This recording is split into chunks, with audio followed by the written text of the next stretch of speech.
warahmatullahi wabarakatuh. Halo teman-teman semua, perkenalkan nama saya Lili Rahayu Usfatun Hasanah.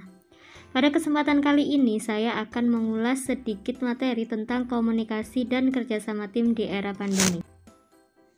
Jika ada dua orang yang terlibat dalam komunikasi, contohnya dalam bentuk percakapan, maka komunikasi akan terjadi selama ada kesamaan makna. Dengan kata lain, apabila dua orang yang terlibat hanya memahami bahasa saja, itu belum cukup.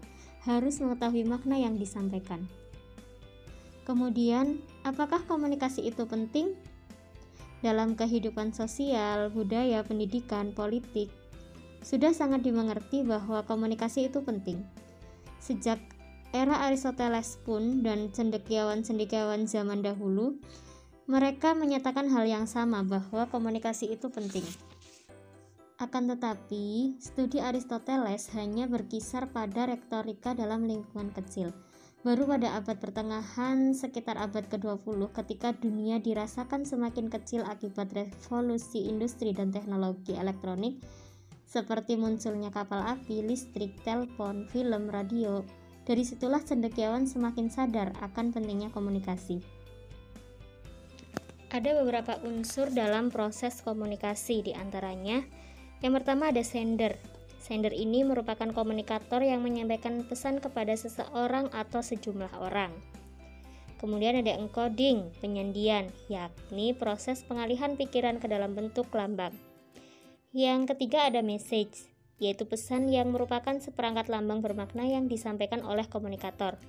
Selanjutnya ada media, saluran komunikasi tempat berlalunya pesan dari komunikator kepada komunikan. Ada juga istilah decoding, yaitu pengawasan dian. Kemudian ada receiver, di mana komunikan ini menerima pesan dari komunikator. Kemudian ada respon atau tanggapan. Kemudian ada feedback, umpan balik, dan yang terakhir ada noise atau gangguan tak terencana yang terjadi dalam proses komunikasi sebagai akibat diterimanya pesan lain oleh komunikan yang berbeda dengan pesan yang disampaikan oleh komunikator. Ada istilah yang menyebutkan bahwa arti pesan komunikasi itu terdapat pada orang-orangnya, bukan pada kata-katanya. Bahwa sejatinya manusia atau oranglah yang memiliki arti, karena arti pesan yang disampaikan itu tergantung kepada persepsi pengurai sandi.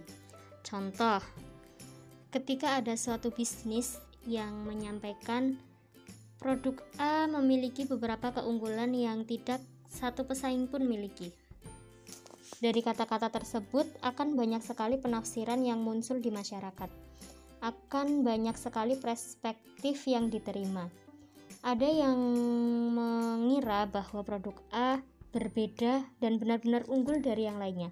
Ada juga yang menerima bahwa produk A ini unggul hanya dalam beberapa hal dan belum tentu unggul dari yang lain. Maka menjadi penting ketika ada satu orang penerus handal yang meneruskan komunikasi yang berbeda yang dapat mempengaruhi minat konsumen. Bagian dari keberhasilan komunikasi ketika kita mampu berinteraksi dan bekerjasama dengan orang lain. Belajar menyimak dengan baik akan sangat membantu meningkatkan hubungan kita dengan orang lain. Kaitannya dengan komunikasi dan kerjasama tim di era pandemi COVID seperti sekarang ini, penting untuk kita memperkuat tim agar tetap solid. Salah satunya itu dengan memperbaiki komunikasi, membangun komunikasi yang baik. Tidak ada tim kerja yang berhasil tanpa adanya komunikasi yang baik sesama anggotanya. Jadi, salah satu cara memperkuat teamwork ialah membuat satu grup khusus untuk berkomunikasi bersama-sama dengan anggotanya. Gunakan grup komunikasi ini untuk membicarakan hal-hal terkait pekerjaan, kemudian target tim, kendala, maupun hal lainnya di luar pekerjaan seperti humor, ataupun kalimat-kalimat pembangkit semangat. Itu dapat menguatkan hubungan antar tim. Yang kedua yaitu evaluasi dan libatkan anggota tim secara rutin.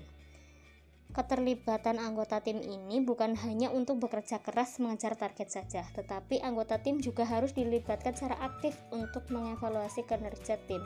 Misalnya dengan mengisi job sheet yang berisi target-target harian maupun target-target bulanan dan lain sebagainya. Yang ketiga yaitu ciptakan rasa kebersamaan dan kepercayaan. Tanpa rasa kebersamaan dan kepercayaan, suatu tim kerja akan bekerja sendiri-sendiri. Kemudian target memperkuat teamwork ini menjadi gagal tercapai. Untuk membangun kebersamaan dan kepercayaan, tim leader bisa menginisiasi diskusi empat mata dengan semua anggota tim secara bergiliran untuk mendengarkan satu keluhan atau masukan dari anggota tim terkait adaptasi new normal ini. Kemudian hilangkan rasa curiga, percayalah dengan kemampuan semua anggota tim termasuk tim leader. Selanjutnya ada membagi beban. Tim leader harus memahami kelebihan dan kekurangan setiap anggota timnya, lalu mendelegasikan tanggung jawab dan tugas ke semua anggota tim secara merata sesuai dengan kelebihan dan kekurangan masing-masing. Kemudian yang kelima ada bertanggung jawab dan saling kerjasama. Dalam suatu tim kerja, setiap anggota memang mempunyai tugas masing-masing, mempunyai job desk-nya masing-masing. Namun, ada kalanya ada yang menemukan kesulitan menyelesaikan tugas sehingga harus dibantu oleh tim yang lain. Maka jangan menunggu anggota tim minta bantuanmu, tetapi tawarkan bantuan untuk tim yang kesusahan. Selanjutnya yaitu hapuskan hal negatif yang ada di kantor. Kita harus ingat bahwa tidak ada yang sempurna di dunia ini. Setiap orang pasti punya sisi negatif. Tapi biarlah sisi negatif itu tetap ada tanpa harus mengorek, dan harus memperbaiki budaya yang positif yang ada di kantor. Kemudian yang terakhir ada reward dan apresiasi. Ini sangat penting. Perusahaan akan memberikan gaji kepada setiap karyawannya secara rutin per bulan sesuai yang sudah menjadi kesepakatan dan menjadi ketentuan perusahaan. Meskipun demikian, gaji bukan satu-satunya cara untuk membayar setiap jerih payah yang sudah dilakukan karyawan. Pemberian reward dan apresiasi ini penting bagi anggota tim yang berprestasi, karena ini akan mendorong kompetisi lainnya untuk menjadi yang terbaik.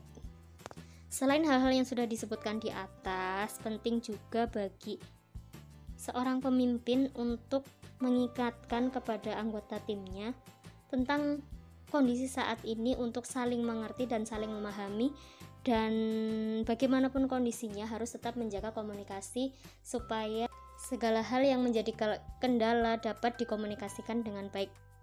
Baiklah teman-teman, demikian tadi penjelasan saya mengenai komunikasi dan kerjasama tim di era pandemi. Terima kasih, semoga bermanfaat. Wassalamualaikum warahmatullahi wabarakatuh.